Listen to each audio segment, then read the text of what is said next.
വടകരയിലെ കാഫിർ പ്രയോഗത്തിൽ പോലീസ് കൃത്യമായി അന്വേഷിച്ചിരുന്നെങ്കിൽ ആ പ്രയോഗത്തിന്റെ സൃഷ്ടാക്കളെ കാണാൻ ഇത്രയും കാലം കാത്തിരിക്കേണ്ട ഒരു അവസ്ഥ വരില്ലായിരുന്നു. ആ സാധനം പുറത്തു വന്ന ഉടനെ അത് പുറത്തു വന്ന ഫേസ്ബുക്ക് പേജുകളിലെ അഡ്മിന്മാരെ വിളിച്ച് അതിന്റെ സോഴ്സ് എന്താണെന്ന് ചോദിക്കേണ്ടതിന് പകരം പോലീസ് നേരെ മെറ്റക്ക് കത്തെഴുതുകയാണ് ചെയ്തത്. ആ കത്തെഴുതുമ്പോൾ പോലീസ് ആഗ്രഹിച്ചത് കുറച്ച് സമയം മേടിക്കണം തന്നെയാണ്, കുറച്ച് സമയം നീട്ടിക്കിട്ടണം. അത് നീട്ടിക്കിട്ടുന്നത് ഭരണകക്ഷി താല്പര്യമാണ്. ഭരണകക്ഷി താല്പര്യം സംരക്ഷിക്കാൻ വേണ്ടിയാണ് പോലീസ് അത് ചെയ്തത്.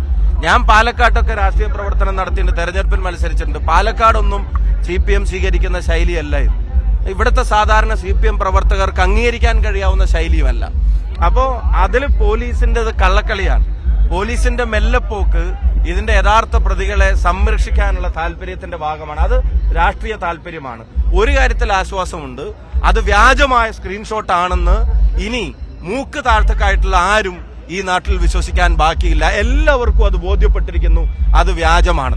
ആ വ്യാജ പ്രചരണങ്ങൾ കൂടിയാണ്, ആ നാടിന്റെ ഐക്യത്തെ തകർക്കാനുള്ള ഒരു വ്യാജ പ്രചരണത്തെ കൂടിയാണ് വടകരയുടെ ജനാധിപത്യ മതേതര രാഷ്ട്രീയ മനസ്സ് ഒറ്റ സ്വരത്തിൽ എതിർത്തതും ഇല്ലാതാക്കിയതും. CPM ജില്ലാ സെക്രട്ടറിയിലെ ഏതെങ്കിലും തരത്തിലുള്ള പങ്ക് ഉള്ളതായിട്ട് അങ്ങനെ എന്തെങ്കിലും? അതിനകത്ത് വളരെ ഉത്തരവാദിത്തപ്പെട്ട മുഖമറിയാത്ത ആളുകളുടെ പ്രചരണമായിരുന്നില്ല. വളരെ ഉത്തരവാദിത്തപ്പെട്ട ആളുകളാണ് തങ്ങളുടെ ഫേസ്ബുക്കിൽ അത് ഷെയർ ചെയ്തത്. എന്ന് മാത്രമല്ല, സ്ഥാനാർത്ഥി പോലും നേരിട്ട് വന്ന് ആ പ്രയോഗത്തെ സംബന്ധിച്ചുള്ള കമന്റ് തെരഞ്ഞെടുപ്പിന്റെ മണിക്കൂറുകളിൽ നടത്തുക.